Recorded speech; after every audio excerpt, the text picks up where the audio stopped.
Greetings and welcome to the pod. Ocean pools are a delight.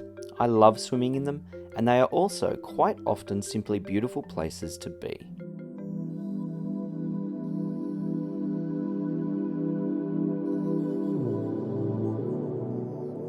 Dr. Marie-Louise McDermott has written a PhD on ocean pools and runs a fantastic website dedicated to ocean pools, All Into Ocean Pools Inc. I had a wonderful chat with Marie-Louise about her love of ocean pools, why Australia, Sydney in particular, has such a rich tradition of them, and their influence on Australian life. I started by asking her whether she was always into swimming and ocean pools.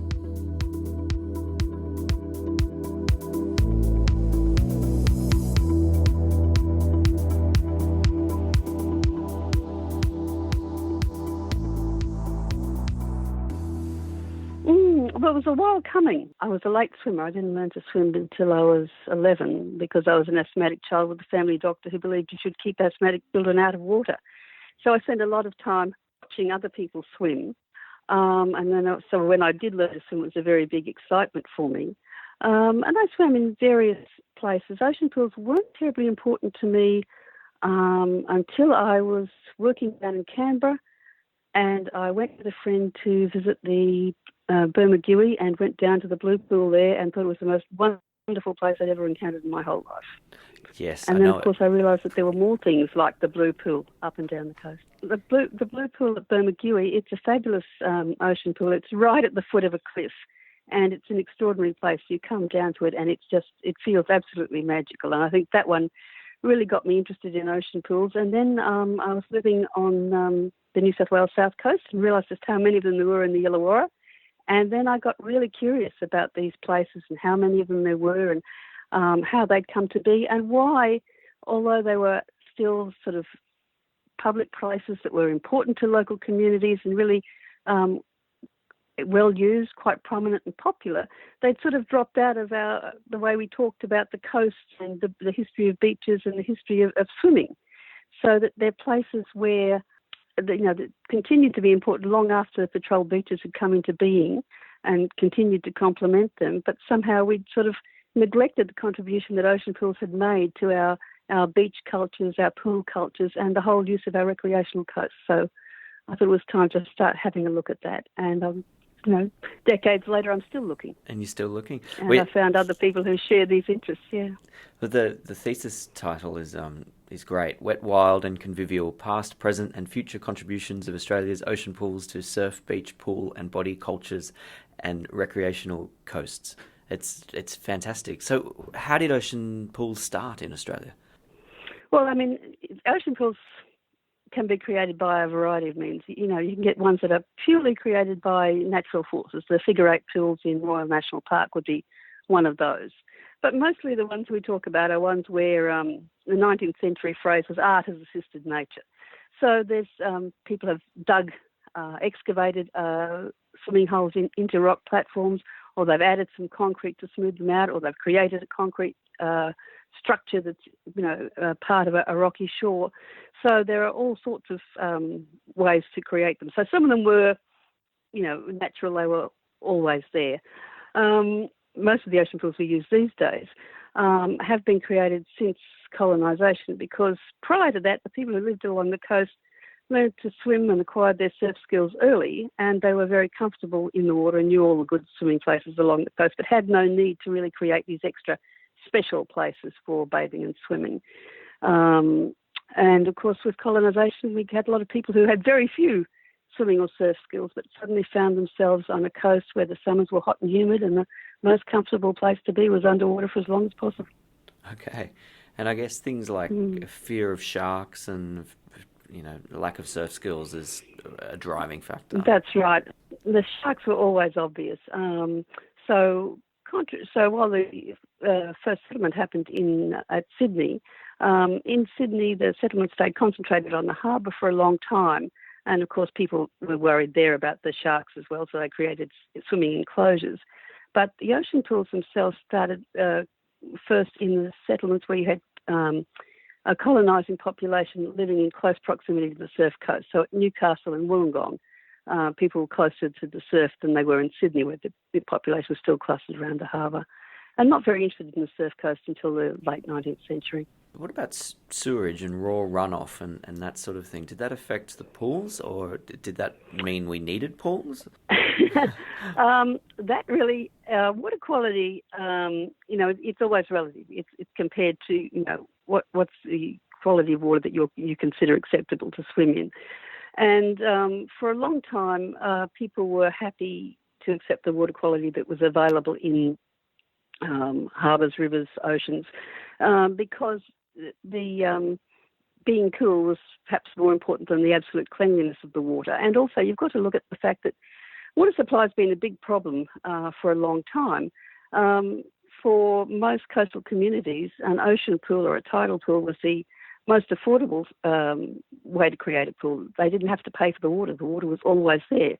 And water hasn't been, abundantly available. So any sort of water was prized.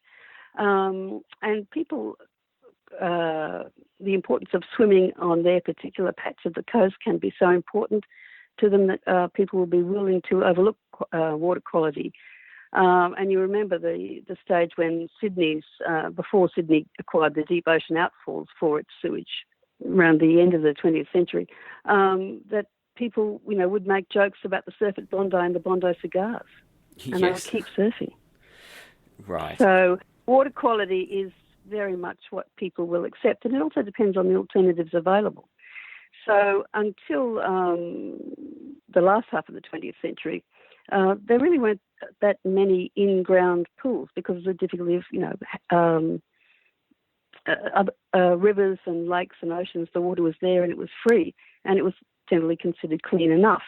But after in the late 20th century, there's a lot of energy that goes into improving water supply arrangements, and suddenly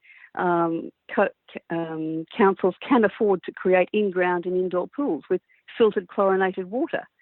And, that seems more modern, and suddenly there is this point of comparison. Do I swim in the clean, chlorinated modern pool, or do I go to the ocean where the water may be more lively and more interesting, but perhaps the water quality isn't quite so good because the water supply issue got much more attention initially than the issue of how we treated the sewage that got discharged back into oceans and other waters.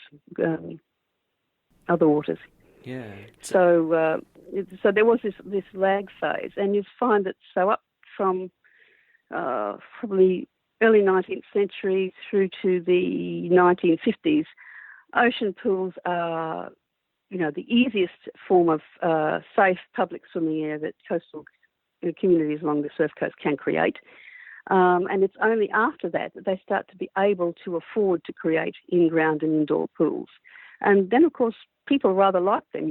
They were controlled environments. They were, better if you wanted to stage a swimming carnival. You didn't have to plan it around the state of the tide. You could, determine the opening hours. Generally, it's a much more controlled environment. And so that was so appealing that I think Waverley Council is probably now the only council along the New South Wales coast where ocean pools are still the only form of public pool. Everybody else got into and created, a variety of other places to swim. And so from that, after the 1960s, we don't see quite as much drive to create new ocean pools. People are interested in keeping the ones that they've got usable and campaigning to have some ones that have closed reopened. But now we're starting to see the reaction that says, well, yes, we have all these other pools, but they really don't do the job. They can't supply the same swimming experience that an ocean pool can. And, so we've got communities at places like Ballina and Port Macquarie, and certainly over here in Western Australia around Cottesloe and other areas campaigning to have new ocean pools created because, yes, it's possible to create other sorts of pools now, and it's possible to do that in an affordable way, but they don't deliver the same sort of benefits. That's really interesting. I was wondering when the last one we made was. Have we made one in the last 50 years at all? Probably. It really stopped around the 1970s. Again, that sense of protecting the coastal environment was also part of the issue. that suddenly preserving the rock platforms became a more important concern than it probably had ever been before. Some of the youngest ones would be the one at Yamba, which would be 1960s, and down in the Illawarra, Taronga and Bellambi, and they were created around the time of the Tokyo Olympics, so 1964, I think that is. So after that, they started to become thought of, and it was unfortunate as well, as heritage, which is good for preserving the ones you've got, but almost a barrier to creating new ones. If you start to define them as a type of facility no longer constructed, then it takes quite a while to break through that mindset and say, well, just not no longer constructed, just haven't been constructed for a while. There's no reason why we can't make new ones. And there are still suitable sites along the coastline, and there's a bigger coastal population than ever before, and we still have plenty of people in that population who don't have strong swimming or surf skills and might find an ocean pool far more appealing than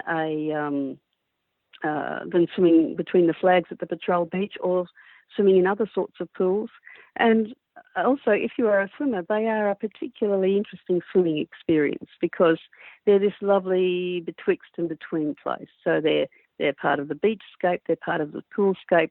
They've always got delightful views because they have to be sited on a rock platform along the coast where you're going to have delightful views. The water is always going to be lively. You're going to be sharing that water with whatever the plants and animals of the sea. So yes, you can be seeing fish, you can be seeing seaweed, you can be having encounters with octopus, you might be noticing crabs. All of these things that in the more controlled indoor in-ground pools, the only living things in them are supposed to be people, whereas the ocean pools, it's a very different arrangement. You have to share.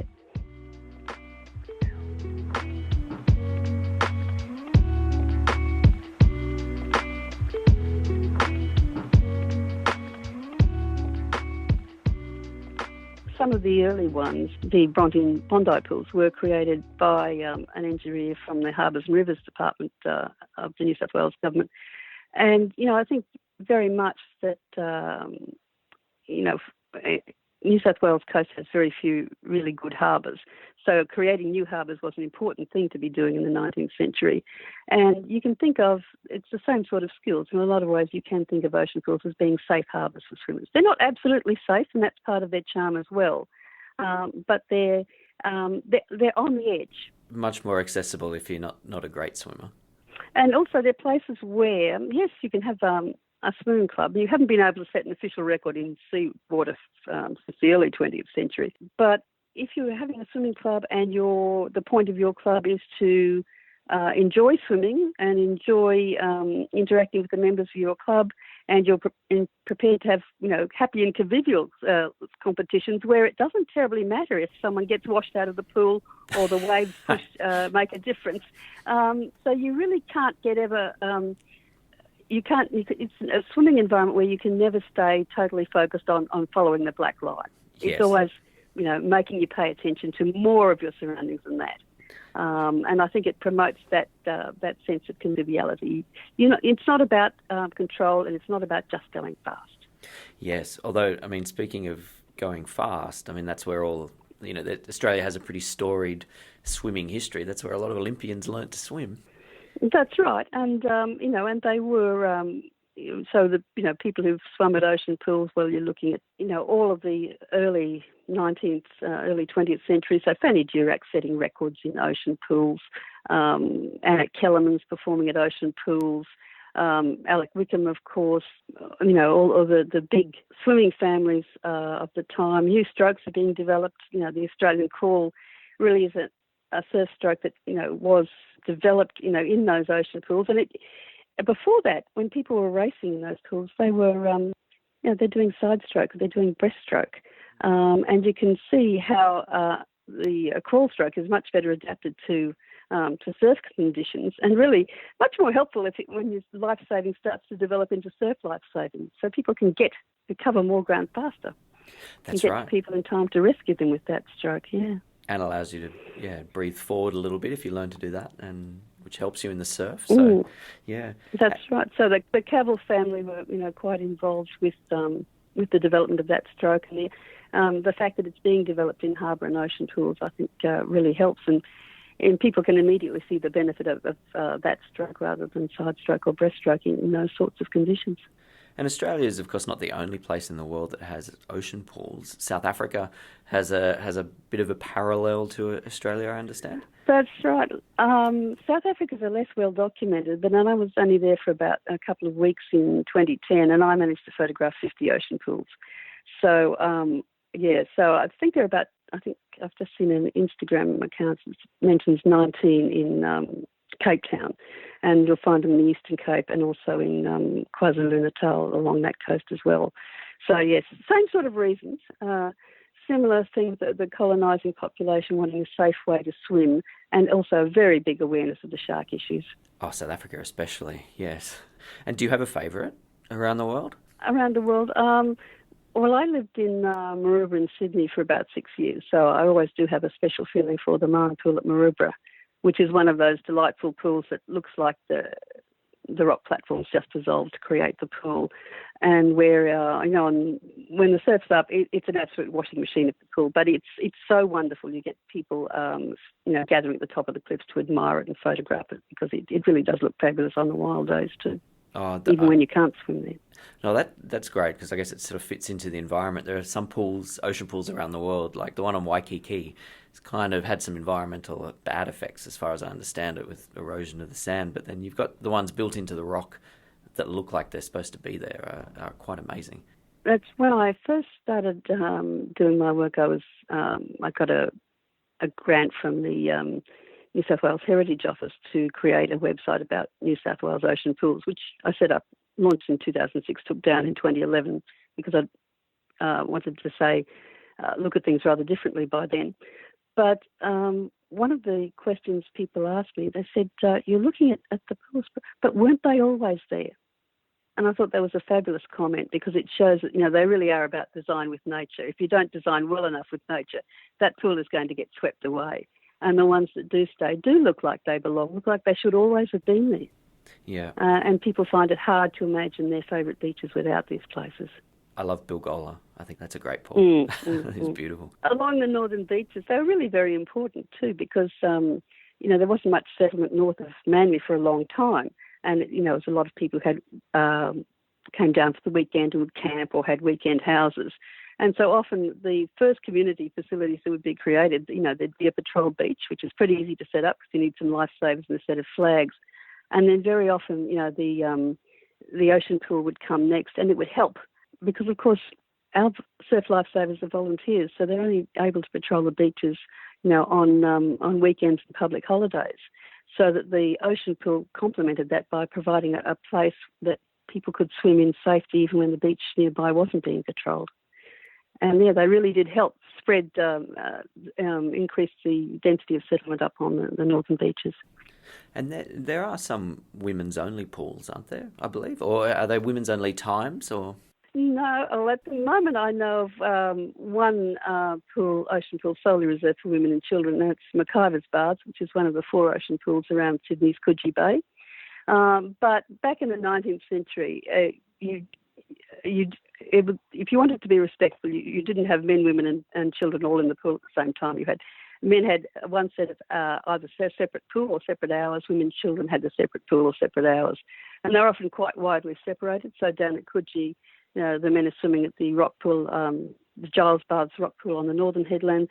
The women were over on the southern headland. Kiama, they're on different sides of the harbour. Wollongong, they're spaced apart. At Bronte, they've got separate times. And the trouble is, of course, that, women were expected to swim during the hours when men might be at work. But if you're a working woman, that wasn't a very good state of affairs. Doesn't help, does it? No, it doesn't help. So it took, part of the reason for that was that the wearing of swimming costumes wasn't standard practice.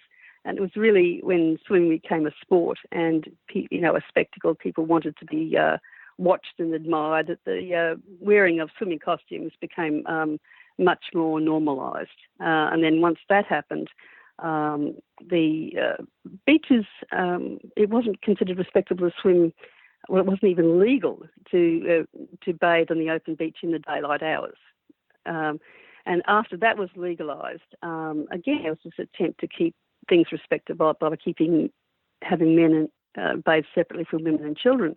But on an open surf beach, when the men were more likely to have swimming and surf skills than the women and children, that arrangement had to change on safety grounds. So older municipalities that already had ocean pools resisted for a while because they said, well, why should we do such a drastic thing, in the safety of our baths? But people who had the beach as their first point of reference began to find it very strange that everybody couldn't be in the same pool at the same time. And so that changed. So we've got this one holdout now. And it's one of the 4 ocean pools on Coogee Bay, and it operates under an exemption from the anti-discrimination law in New South Wales. Okay. Because it is a special place and it does still address special needs.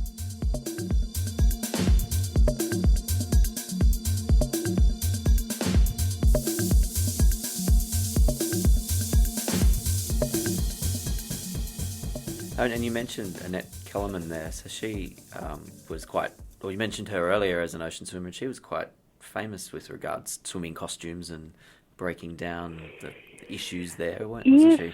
But it's really quite interesting because when Annette was swimming in Australia, she was just swimming in what was the standard racing costume, and that was it was a unisex costume, identical for men and women, and it really was just sort of a loose, like a t-shirt top over a pair of trunks. And you had bare legs. Now, and that was quite okay in Australia. No one was getting excited about the bare legs. But in the United States, when she tried to wear the same costume onto a beach, that was sensational. And so to comply with the American laws, which really did not want to see women's bare legs on the beach at all, she had to sew stockings onto her standard costume. So if you have a look at what the Americans call the Annette Kellerman swimming costume, it's basically like a standard racing costume with tights. With tights, right. And you'll see the original logo for the Jansen diving girl. She was wearing a little cap with a pom-pom and socks that came up over her knees. Doesn't seem so streamlined. No. So it would seem much more sensible to swim in with bare legs and bare feet. But yes, it took a while for the Americans to accustom themselves to this idea. Well, some of the the super suits of recent years, the neck to knees made out of plastic, probably not too far different. Probably a little more streamlined. Yeah. So Annette Kellerman, it's not so far from the bikini, and it's not so far from a Stinger suit. Yes, that's right. And I wanted to ask you about your very comprehensive website, All Into Ocean Pools Inc. How did that start, and what's the idea? Oh, we've been going for several years now. When I finished my PhD, I looked at the work I've been doing on ocean pools, and I knew some of that work needed to continue, and it needed to cease to be a one-person activity. So I got together a group of people and we incorporated this association, All Into Ocean Pools Inc. And its mission is to advocate for and promote the ongoing use, study and celebration of ocean pools around the world. I suppose, as you can see, I started out looking at ocean pools in New South Wales, shifted my focus to Australia, and it's now shifted to the worldwide issues because it does help to put everything into context. And one of the things people would say to me when I was doing my research was, they're uniquely Australian, aren't they? And I'd say, well, no, if you think that, you haven't been to South Africa, and there are ocean pools in the Canary Islands, in the Azores, you'll find some in Ireland. There are, they're not uniquely Australian. There's one down the bottom of New Zealand. And knowing the variety of places where they continue to be important and of value and prized, I think really does help to put the local issues into context, so that Australia, of course, as I said, very enthusiastic, and a great many ocean pools, and they've been part of our beach and swimming cultures for a long time, and that's quite different to the United States or the United Kingdom, where the seaside culture in the UK was more about being really beside the sea than in it, and focused on piers and the use of until about 1914 the use of bathing machines rather than ocean pools or swimming in the water. So in the UK, sea pools were important in Scotland, Isle of Man. They've been important in Ireland more than in the classic UK seaside resorts. And one of the big warnings there is that in the 1920s, when outdoor swimming became fashionable right across Europe, and a lot of the pools in Britain, they were all indoor pools because of the climate. And so suddenly this urge to create places where people can swim outdoors. It's very interesting and it's very fashionable, and they create a number of wonderful pools. And the sad thing is that a lot of those have been filled in. Really? The ones at Scarborough, and they've ceased to exist. And so the UK is a great example of how people can turn away from places like this. And there's one down, and again in the UK, the pressures on local government have been very intense, and a lot of local councils have found that they could not continue to operate their public swimming pools. They've closed down. Some of them are being run by volunteer organisations and community groups, and of course they are then facing the ongoing problem of raising the money that they need to keep their pools operational. So there's an ocean pool in Cornwall that fought for a long time to keep the pool open, and is now being run by a group of volunteers. So I would prefer that, in Australia we can avoid getting into that situation. Most of our ocean pools are maintained by surfside councils. Some of them maintain quite a range of ocean pools, like the City of Wollongong, for instance, or again, Randwick City Council, the Northern Beaches Council. But there are periodic calls to see whether council can cease maintenance of some of those pools. So it is a matter, if you want the pools to stay open, you have to be vigilant, you have to campaign, you have to keep showing that there is a community demand for these places, and that it can't, other pools cannot simply be substituted for ocean pools, because they do a different set of jobs, and ocean pools do some jobs that other sorts of pools just can't do. Other sorts of pools are not designed as beach safety measures. There must be I guess there's always a cost in maintenance, but they must be cheaper than your local community in-ground pool, I would have thought. In that they don't require heating, they flush themselves out to a certain extent. They can. The maintenance is going to be more difficult, so there's less controlled environment, so the maintenance arrangements will have to be worked around the tide. The siting of the pool may be such that you cannot get the equipment you might normally use to shift sand around to move the sand out of the pool. So there are those sorts of issues, depending on how much the pool is used. You may need to have pumps installed to keep pumping water in, to make sure that even if there are a lot of people in the pool, the water quality continues to be of a standard that would now be considered acceptable. So there are issues, but in general, if you looked at the cost of providing the town water that is used to fill in-ground and indoor pools, that has to cost more than using the supply that just comes from the sea. Yes, I would have thought so, yeah. And so in terms of environmental footprints, the ocean pools have to be a far more sustainable option than other alternative sorts of public pools.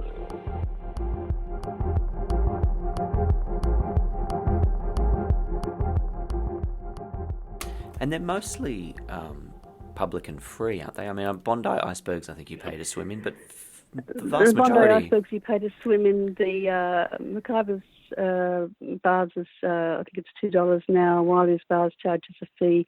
Most of them are not. And again, that's partly because they're thought of as part of the beach, and part of as a beach safety measure, a refuge that should be available to all people at all times. So you don't want to put any barriers to stop people using those pools or having access to them.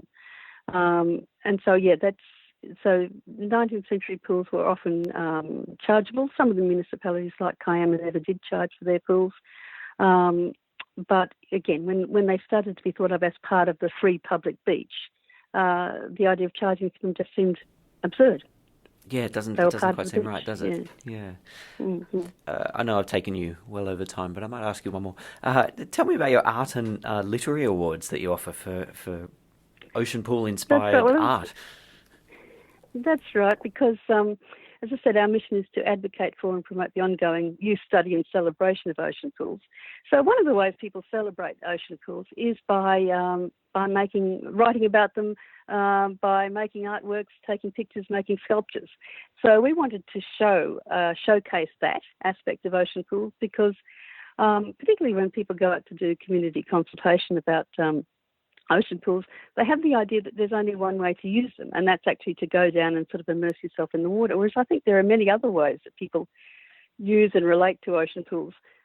Sometimes, people like to, because it's such an aesthetically pleasing environment, people just like to walk there, they like to be beside them, they like to admire them, they like to take images of them, sunrise, sunset. Often the images are of unpeopled pools or the lone swimmer pool in the pool. Occasionally you get ones of empty pools, of pools being maintained, but so we wanted to capture that and just recognise that photographers and writers and sculptors are some of the people who are using ocean pools in these important but often neglected ways, that they're not realised that they have that aesthetic significance as well as being purely utilitarian significance as a public pool. I think more. I don't think many other sorts of public pool attract photographers in the same way, or nearly as often. Sometimes at sunrise, I think you've got more photographers than swimmers. And of course, there's nothing to stop you being both. The photographer, you take a photograph and have you swim. Yeah. And some of the people who've been entering our competitions have been, our ocean pools enthusiasts have been swimming at them for years, sometimes at the same pool, sometimes at a range of different pools. And it's been also a way for us to make contact with ocean pools enthusiasts from other places around the world, so we can look at photo sharing sites like Flickr and see that people have been posting images of ocean pools in places that we didn't know about, and we can get into contact with them and suggest that they might like to enter their images for our awards. And so we've managed to find some fabulous images of ocean pools. And I think the first year, one of the winners was Jennifer Baird, who'd entered a print that showcased some of Sydney's ocean pools, and they had that really sense of joy and brightness and all the fun of summer about it, and that was terrific. And the other winner that year was a Lizzie Buckmaster Dove, an Illawarra artist, and she lives near the Coaldale Pool. And what she had done, well, she walks by, she knows that pool. It's very local and treasured place for her. And bits of the pool had broken off. And when it was being, the pool was being rebuilt and redeveloped, she collected pieces of rock that had once formed part of the swimming pool, pieces of cement that had the blue paint on them. Yeah. And she created a series of wonderful sculptures with them, and she photographed those. And she had somewhere, she was arranging these rocks around the rock platform near the Coaldale Pool. She had an exhibition in the Wollongong Art Gallery where she had one artwork where she had taken these pieces of rock and suspended them from the ceiling by fishing line to create a wave shape. And it was just beautiful. Cool. That sounds great. Mm. I'm going to definitely spend some time browsing around some of the links there. And so we've been, we've had, our winners have been, again, we tend to attract mostly Australian entries, but we also get entries from Portugal. One of our winners of our last year's awards was photographing some of Portugal's ocean pools. And we had the person who took out our research award last year was a Valentin Ray, a Swiss student who had been researching the ocean pools in the Azores Islands in the Middle Atlantic. Oh, wow. Yes, so it really does help to bring things into perspective. Yeah. It'd be a great way to see the world. Go on an ocean pools tour of the world. I do get emails from some of our members who said, look, I've been now I want to go to the Canary Islands or South Africa, or Yep. Now I've realised there are all these other places that I want to go and swim. So yes, and I think that is happening now. You do get companies who are running swimming holidays. And again, the reaction that we're noticing here, when there are other sorts of public pools available, you discover that sea pools have something special. In the UK, that's sort of comes under this wild swimming movement. And they actually have an outdoor swimming society because, said, swimming had become there so much of an indoor sport and recreation that to doing it outdoors has, been quite a change. And yes, so it used to be you would go to a bookshop and you would see things about beautiful places where you could play golf or go surfing or do something else. And you'd think, interesting that there are no such books about places to swim. But, that's just changed. There's a book out at the moment with that very title, Places We Swim, showcasing a number of the ocean pools and other fabulous outdoor places to swim in Australia.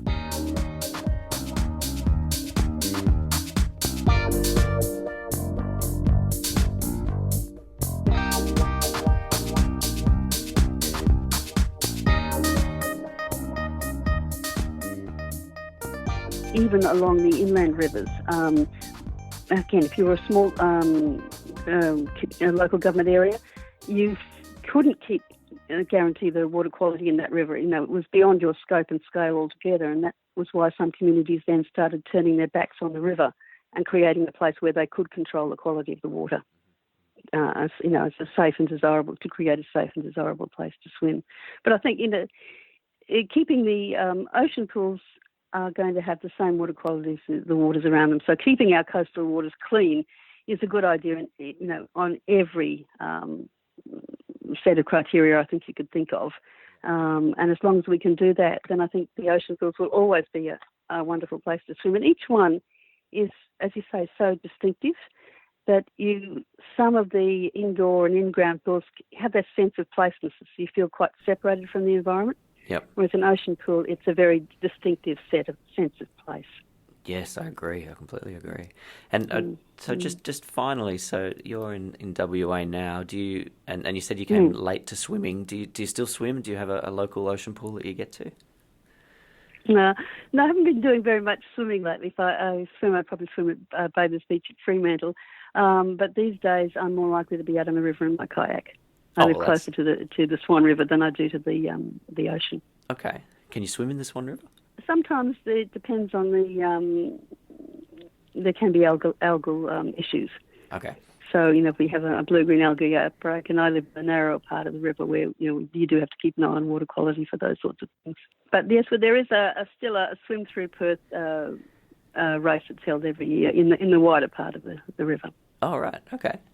Well, there's some very famous ocean swims over there, Rottnest Island being one of them. Although that's not really a pool, that's 14 kilometres. Until Perth hosted the Commonwealth Games in the 1960s, Perth didn't have any in-ground pools or any indoor pools. It had all of the competition was in the river baths. Is that right? 1960s. That's strangely recent, isn't it? That's right. So the river was a very, very, and interestingly, the ocean pools along Perth's coastline have been recreational rather than competition pools, as was the case in New South Wales, where there were swimming clubs forming at ocean pools in the 19th century with considerable enthusiasm. Okay, right. So WA worked differently. The competition pools were the river baths. That's interesting. I mean, I'm sure you find this all the way around the world. If you sort of dig into a local area's culture, there'll be different reasons for the pools. It'd be an interesting exploration of the local area. That's right.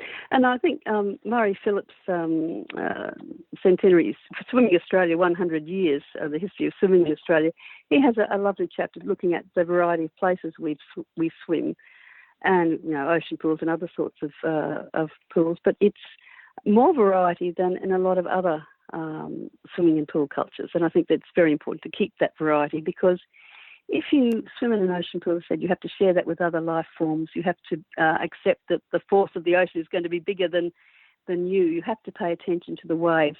And you have a different sense of yourself and of the sensation of swimming than if you're swimming in a more controlled environment. And if you learn to swim, or you actually have the experience of swimming in an ocean pool, then you're much more equipped to deal with swimming in a in an open water situation. So they're quite important for people who only want to swim in pools, but also for people who want to make the transition to open water swims. So they're excellent places to train and very appropriate places for surf lifesavers to train. And if you learn to swim there, I think it makes a difference to how you relate to swimming and to potential swimming venues for the rest of your life.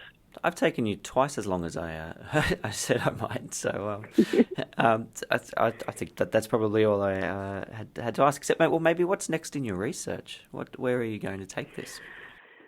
Well, actually, we'd love to get to the stage where we would be able to support other people to do research. We think there's an enormous amount of work that could be done looking at oral histories of ocean pools and the people who have used and valued and enthused and about them and supported them.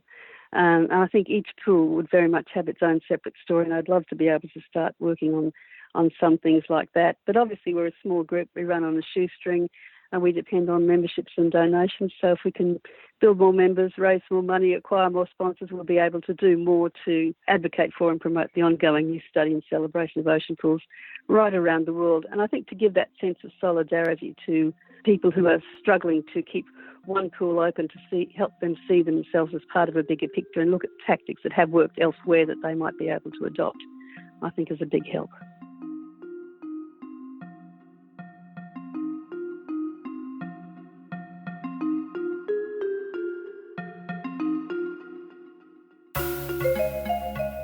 Thanks very much to Dr. Marie-Louise McDermott for that wonderful chat on ocean pools. If you'd like any more information on anything you heard today, including Marie-Louise's PhD or her website, get over to our website at www.thepodpodcast.net. That's www.thepodpodcast.net. And from there you'll find links to all that information and also links to the music that was used in today's episode. Thanks again, my name's Mark West. I'll catch you next time on The Pod.